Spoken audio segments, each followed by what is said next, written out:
Sir, కేంద్ర intelligence సంస్థలన్నింటినీ కూడా పవన్ కళ్యాణ్ పైన నిఘా పెట్టాలని చెప్పేసి మోదీ గారు ఆదేశించారని చెప్పేసి కొన్ని వెబ్సైట్లలో వార్తలు వినిపిస్తున్నాయి సార్. మరి నిజంగా కేంద్ర ఇంటెలిజెన్స్ సంస్థలన్నీ కూడా ఇప్పుడు పవన్ కళ్యాణ్ గారి పైన నిఘా పెట్టాయా? మోదీ గారే పెట్టమన్నారా? ఎందుకు పెట్టించారు? మరి ఈ వార్తల్లో నిజం ఎంత ఉంది? మీరేం చెప్తారు సార్ దీనికి సంబంధించి?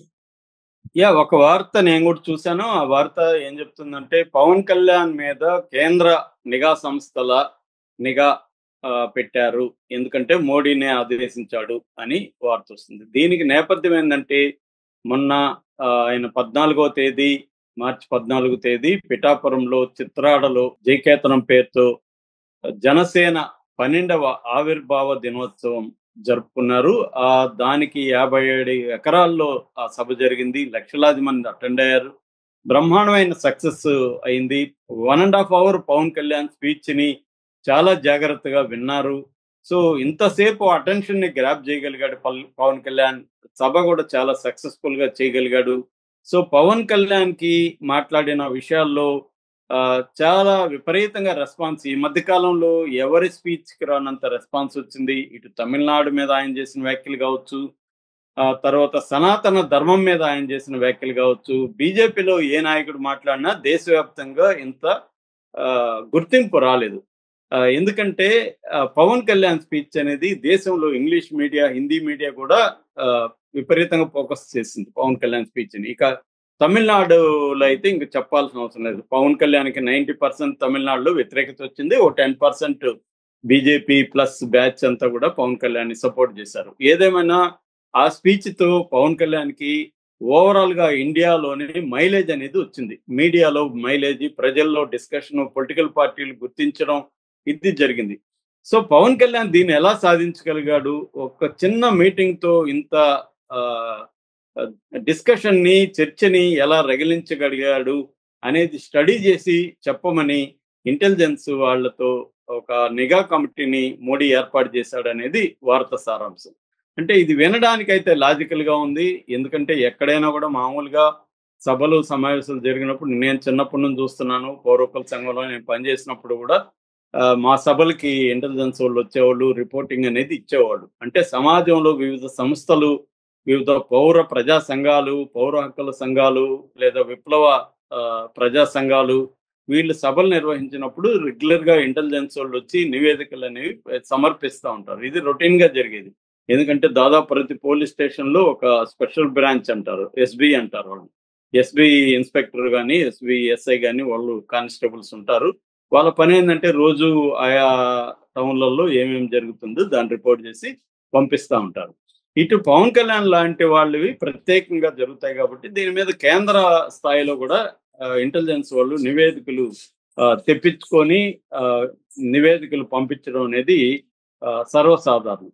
ఆ యాంగిల్లో నిఘా పెట్టుండే అవకాశం ఉంది. అంతకంటే పవన్ కళ్యాణ్ మీద ఏదో నెగిటివ్ గా మోడీ పెట్టుంటాడని నేను అనుకోవట్లేదు. ఎందుకంటే మోడీకి పవన్ కళ్యాణ్ చాలా అవసరం ఉంది. సౌత్ ఇండియాలో పవన్ కళ్యాణ్ పెద్ద ఎత్తున ఉపయోగించుకోవాలనేది మోడీ ప్లాన్. ముఖ్యంగా 2026లో తమిళనాడులో ఎన్నికలు జరగబోతున్నాయి. ఆ ఎన్నికలకి పవన్ కళ్యాణ్ పెద్ద ఎత్తున ఉపయోగించుకునే అవకాశం ఉంది. దాన్ని దృష్టిలో పెట్టుకుని పవన్ కళ్యాణ్ పిఠాపురంలో ఈ తమిళ రాజకీయాల మీద, ముఖ్యంగా హిందీ వ్యతిరేక ఉద్యమం తమిళనాడులో జరుగుతుంది. దాన్ని విమర్శిస్తూ తమిళ ఉద్యమంలో హిపోక్రసీ ఉంది, వాళ్ళు హిందీని వద్దంటారు కానీ హిందీలోకి తమ సినిమాలను డబ్ చేసి ఉత్తరప్రదేశ్లో, బీహార్లో, ఉత్తరాఖండ్లో వాళ్ళకి డబ్బులు కావాలి కానీ వాళ్ళ భాష మాత్రం వద్దు, ఇదెక్కడి లాజిక్ అని పవన్ కళ్యాణ్ తీవ్రంగా విమర్శించాడు. దాంతో తమిళనాడు నుంచి కూడా పవన్ కళ్యాణ్ మీద తీవ్ర వ్యతిరేకత వస్తుంది. మేము హిందీకి భాషకు వ్యతిరేకం కాదు, బలవంతంగా హిందీ మా మీద రుద్దడానికి వ్యతిరేకం. 1968 నుంచి కూడా తమిళనాడులో 2 లాంగ్వేజ్ పాలసీ ఉంది, తమిళ్ అంటే ఇంగ్లీషు. ఇప్పుడు 3 లాంగ్వేజ్ పాలసీ పేరుతో వాళ్ళు హిందీని రుద్దుతున్నారు, అది కరెక్ట్ కాదు. నార్త్ ఇండియన్స్ వాళ్ళకి ఒక భాష తప్ప ఇంకే భాష రాదు, ఈవెన్ ఇంగ్లీష్ కూడా నేర్చుకోరు వాళ్ళు. వాళ్ళు మాత్రం ఒక భాష నేర్చుకుంటారు, మనం మాత్రం 3 ఎందుకు నేర్చుకోవాలి, మన పిల్లల మీద బర్డెన్ ఎందుకు అనేది వీళ్ళు చెప్తున్నారు. అట్లాగే హిందీ భాషను ఇంపోజ్ చేయడం వల్ల ఆల్రెడీ నార్త్ ఇండియాలో మైథిలి కావచ్చు, కొంకణి కావచ్చు, ఇలాంటి అనేక భాషలు 25 భాషల దాకా చనిపోయినాయి అనేది కూడా తమిళనాడులో మాట్లాడుతున్నారు. ఈవెన్ విజయ్ లాంటి వాళ్ళు, కమల్ హాసన్, తర్వాత డిఎంకే లీడర్స్ అందరూ కూడా పవన్ కళ్యాణ్ తీవ్రంగా విమర్శించారు. ప్రకాష్ రాజ్ అయితే ఇది జనసేన కాదు భజన సేన అని మాట్లాడాడు. అట్లాగే ఇక్కడ కూడా ఆంధ్రప్రదేశ్‌లో కూడా ఆహ్, షర్మిల లాంటోళ్ళు, తర్వాత అనేక ప్రజా సంఘాలు, అనేక నెటిజన్స్ పవన్ కళ్యాణ్ మీద తీవ్ర వ్యతిరేకతతో పోస్టులు పెడుతున్నారు. అంటే చెగువేరా నుంచి సనాతనం వరకు పవన్ కళ్యాణ్ ఎలా ట్రాన్స్‌ఫార్మ్ అయ్యాడు.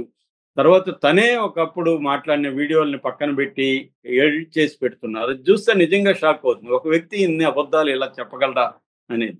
అదేందంటే పవన్ కూడా రాజకీయ నాయకుడు. పవన్ మీద ఎందుకు ఇంత ఇది ఉందంటే పవన్ రాజకీయ నాయకులలో ఒక డిఫరెంట్ టైపు ప్రజల మీద కన్సర్న్ ఉన్నవాడు, కొంత సిద్ధాంతాలు మాట్లాడేవాడు అని అంటే సామాజిక న్యాయము లేకపోతే ప్రజలకు భిన్నమైన రాజకీయాలు పవన్ కళ్యాణ్ అందిస్తాడు.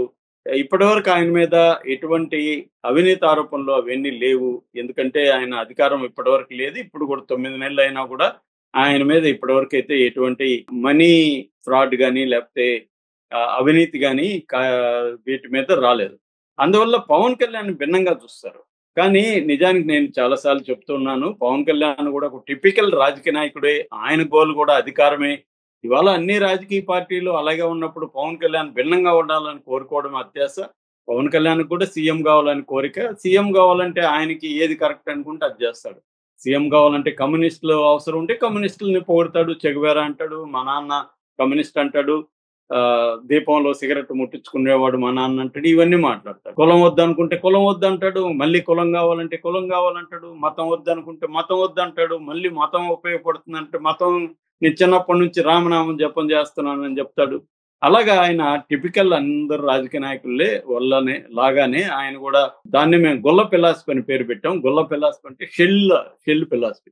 అంటే తమకేది కావాలో దాని చుట్టూ ఒక ఫిలాసఫీని తయారు చేసుకొని అది మాట్లాడుతుంటారు. ఇది అందరూ చేసే పని. వ్యక్తులుగా మనం అందరూ కూడా మనకి ఏది అవసరమో దాని చుట్టూ ఒక ఫిలాసఫీ మాట్లాడుతుంటాం. పవన్ కళ్యాణ్ కూడా అదే పని చేస్తున్నాడు.